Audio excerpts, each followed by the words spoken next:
President, I rise today to speak once again on the topic of religious liberty. This is the sixth in a series of addresses I have given on this critical subject. In my previous remarks, I have discussed why religious liberty matters and why it deserves special protection from governmental interference. I have also detailed the history of religious liberty in the United States and its centrality to our nation's founding. Likewise, I have debunked the erroneous notion that religion is a purely private matter that has no place in the public domain. Last week, I discussed the status of religious liberty in contemporary American life.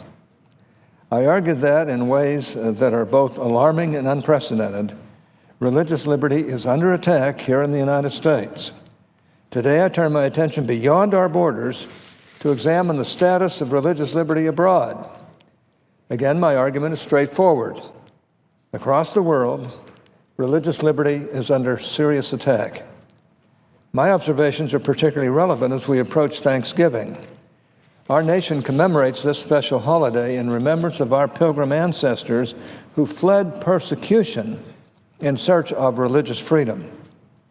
These brave men and women sailed uncharted waters and settled strange lands in order to build a society where they could practice their religion free from state interference.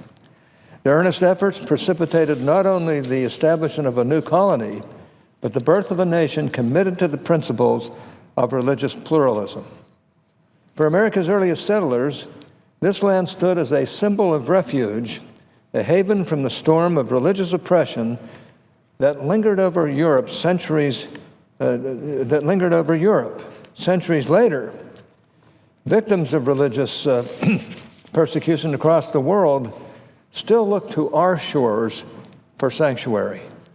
They see America as John Winthrop once described it, quote, as a city upon a hill, unquote, a light that reaches across the oceans, giving hope to those still living in the shadows of religious intolerance. Madam President, today our world needs that light more than ever. Nearly 4 centuries after the Pilgrims made landfall at Plymouth Rock, the state of religious liberty across the world is increasingly precarious. From brutal crackdowns on religious minorities in Central Asia to a growing wave of anti-Semitism in Europe, from the violent campaigns of Boko Haram in Africa to the nefarious specter of ISIS in the Middle East, religious liberty is under attack like never before. Despite the rapid advance of democracy over the last century, the blessings of religious freedom are still inaccessible to a majority of the world's population. In fact, a recent Pew study finds that 3/4 of the global population, quote, lives in countries with high government restrictions and significant hostility surrounding religion, unquote. The truth about that, in spite of the substantial progress of our own society has made in securing individual rights and enshrining religious liberty in law, there are still billions of people across the world who are unable to exercise their religion freely and fully. There are still billions of individuals living under despotic regimes that not only fail to protect people from persecution, but that actively constrain the conscience of citizens through law. There are still billions of people who understand religious liberty as little more than a philosophical concept, much less a reality. Madam President, I wish I could offer these people hope. I wish I could say that the gradual march of progress will part the waters of religious intolerance, paving a clear path forward for religious liberty. But reality restrains my optimism. Around the world, hostility to religion is increasing. Religious liberty abroad faces opposition from 2 sources, states and non-state actors. And while I would like to relate an exhaustive account of the war being waged on both fronts, time permits me to highlight only the most grievous examples of persecution. I begin with state-sponsored acts of religious oppression. Far from being a relic of the past, government persecution of religious minorities is alive and well. First, consider the state of religious liberty in Asia. China is perhaps the world's leading instigator of religious persecution. Last year, in a nearly unprecedented crackdown on religious expression, the Chinese government bulldozed or removed crosses from more than 400 Protestant and Catholic churches. According to the United States Commission on International Religious Freedom, many experts have characterized this growing tide of oppression against Christians in China as, quote, the most egregious and persistent since the Cultural Revolution, unquote. And Christian dominations are not the only groups facing oppression. Members of all faiths, including Muslims and Tibetan Buddhists, quote, face arrests, fines, denials of justice, and lengthy prison sentences, unquote, because of their religious beliefs. Practitioners of Falun Gong experienced the most intense persecution. 16 years ago, the Chinese government imposed an outright ban on the practice of Falun Gong.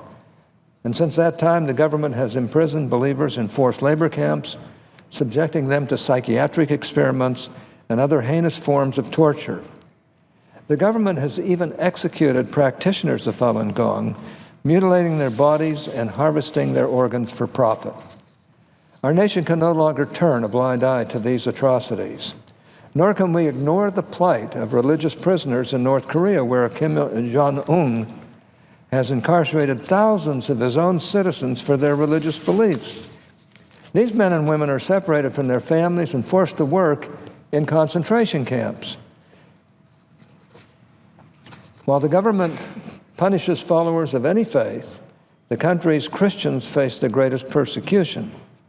If caught practicing their religion, Christians face imprisonment without trial. Many face execution. In Southeast Asia, Myanmar is responsible for propagating religious bigotry, not so much by what it does, but what it doesn't do. Across the country, religious and ethnic minorities face increasing persecution at the hands of the Buddhist majority. Rather than intervene to protect those vulnerable groups from mistreatment, the Myanmar government has stood idly by as an observance to the violence. As a result of the government's inaction, 140,000 Muslims and at least 100,000 Christians have been internally displaced. In Africa and the Middle East, the situation is just as bleak. In Iran, despite President Rouhani's promise to extend greater protections to religious minorities, the number of individuals detained because of their religious beliefs has actually increased during his term. Baha'i, Christian, Jews, and Sunni Muslims throughout the country face perpetual persecution, arrest, beating, and imprisonment. Some are even executed for their beliefs. And of course, there is perhaps no government on earth more vocal in its anti-Semitism than Iran. Meanwhile, in Saudi Arabia, the state prohibits all non-Muslim public places of worship. Any citizen who dares question the government's repressive policies is likely to face charges of apostasy, blasphemy, and even sorcery, a crime punishable by death. In Syria, Bashar al-Assad has abandoned all appearances of religious liberty by deliberately targeting Sunni Muslim civilians in a bloody civil war. As he massacres his own people, he does so on the basis of their religious affiliation. Madam President, I ask unanimous consent that I be permitted to finish my remarks. Without objection. Okay. In Pakistan, the government consistently fails to protect its own citizens from religiously motivated violence. And the courts exploit repressive anti-blasphemy laws to prosecute religious minorities. Egypt's courts convict and imprison citizens under the same pretext as some of these other countries, as Pakistan. In Sudan, the government harasses its minority Christian population and subjects Muslims and non-Muslims alike to the punishments of Sharia law. The state even executes citizens who convert from Islam to another religion. Even in Europe, religious liberty is under attack, albeit in more subtle ways. Take, for example, Switzerland, where a constitutional amendment placed a countrywide ban on the construction of minarets, a widely recognized symbol of Muslim prayer and devotion. In another blow to Europe's Islamic population, France recently outlawed the wearing of burqas and niqabs in public. When a Muslim woman appealed the ban to the European Court of Human Rights, the court upheld the law. Madam President, what I have related here today is only a small sampling of the manifold abuses taking place around the world. If I were to relate every instance of state-sponsored religious bigotry abroad, I would be speaking here for days. And none of this is to mention the war against freedom being waged by non-state actors.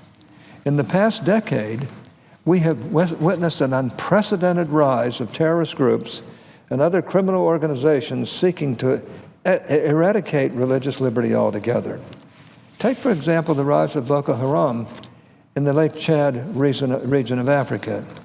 This Islamic terrorist organization made headlines last year after kidnapping over 226 Nigerian schoolgirls. According to the Human Rights Watch, Boko Haram has since forced these young girls to convert to Islam and undergo severe physical and psychological torture. Many of these young women have been subjected to forced labor, and others have been raped while in captivity. Boko Haram's central mission is to annihilate all Western social and political activities, including any religion that isn't Islam. In its fight against religious freedom and other Western values, the group has conducted indiscriminate attacks on civilians and has even used children as suicide bombers.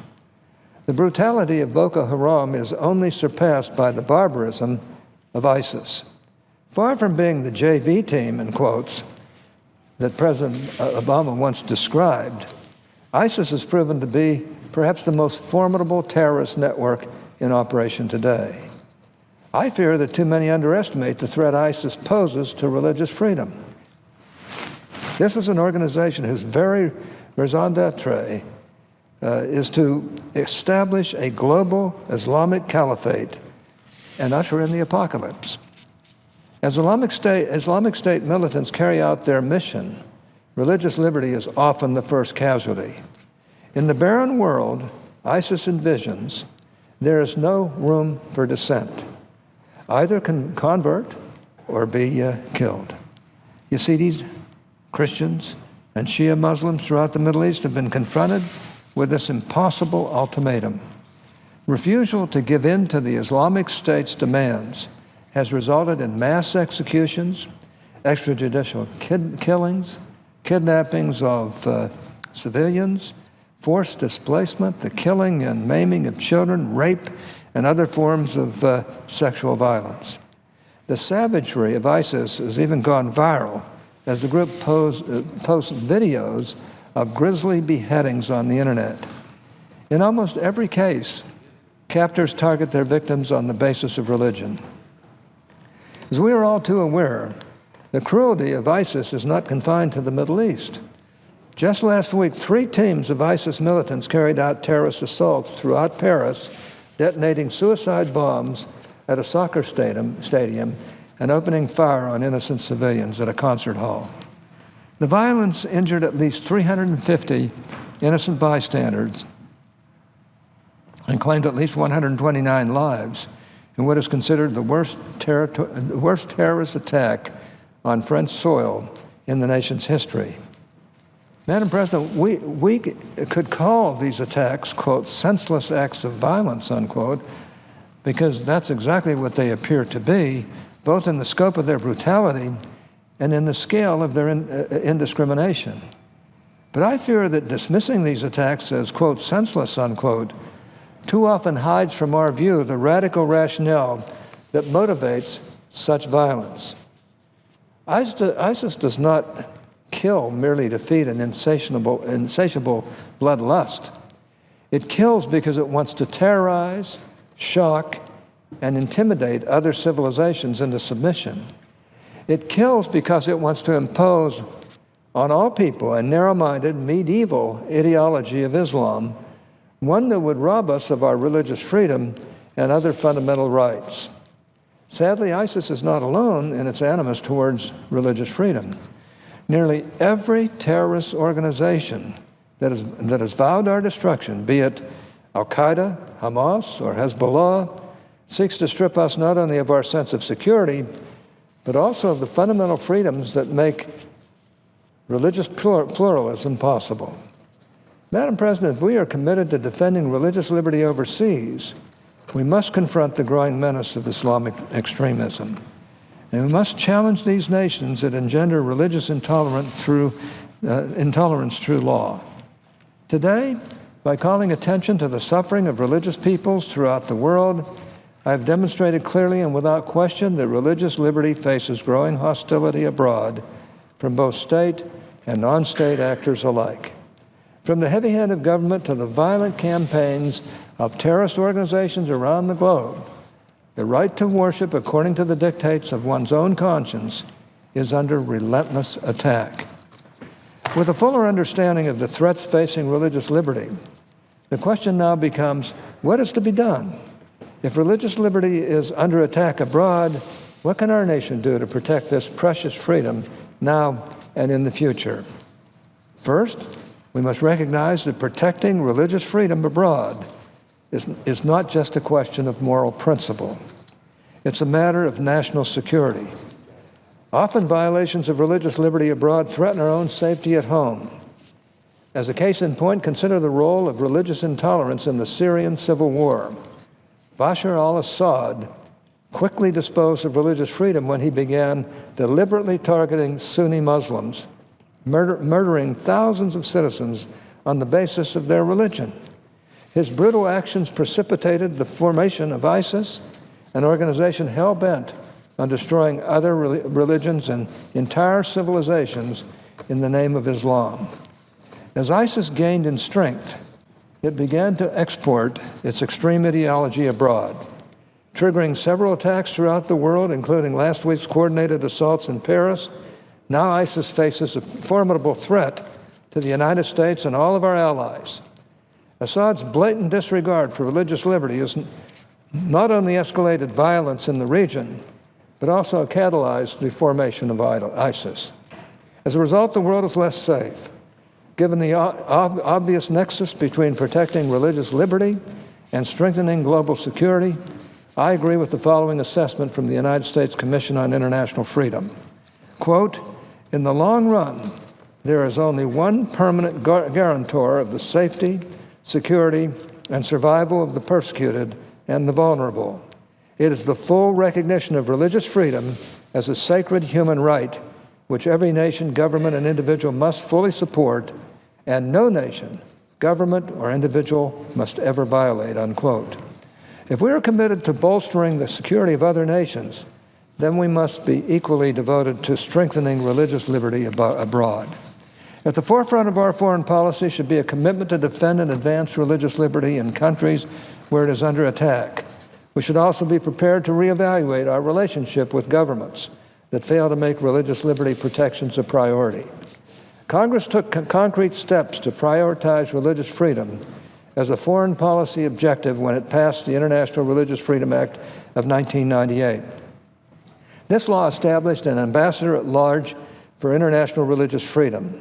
The ambassador oversees the State Department's Office of International Religious Freedom, which monitors discrimination against people of faith and publishes an annual country-by-country report on the status of religious freedom abroad. This historic legislation also created the United States Commission on International Religious Freedom, an independent bipartisan organization that closely follows religious persecution in other countries and offers recommendations to the executive branch and Congress on how best to promote religious freedom overseas. As one of the only countries in the world to make religious liberty an explicit foreign policy objective, our nation is unique in its commitment to this preeminent freedom. As a legislative body, Congress can renew that commitment by continuing to support the provisions of the International Religious Freedom Act. The future of religious liberty overseas depends on our willingness to strengthen it here in Congress. Lastly, if we are committed to protecting religious liberty abroad, we must be ready to defend it here at home. At the beginning of my remarks, I recalled the imagery of John Winthrop's City on a Hill. Throughout our nation's history, several prominent public figures have invoked Winthrop's allusion to capture a simple truth. America's special freedoms make her a light to other nations. Through our robust exercise of religious liberty, we offer hope of people beyond our borders, or to people beyond our borders, men and women suffering under the yoke of oppression who look to our country for sanctuary. As our nation strives to be an example of the full meaning and implementation of religious freedom, we can offer greater hope to those persecuted for their religious beliefs. And by addressing threats to freedom of conscience here at home, including the attacks on religious liberty that I detailed in previous remarks, we can strengthen and beautify our city on a hill, building upon the foundation laid for us by our Pilgrim forebears, so that the light of this nation, of our nation, might shine before all mankind. Now, Madam President, with this call to action, I yield the floor.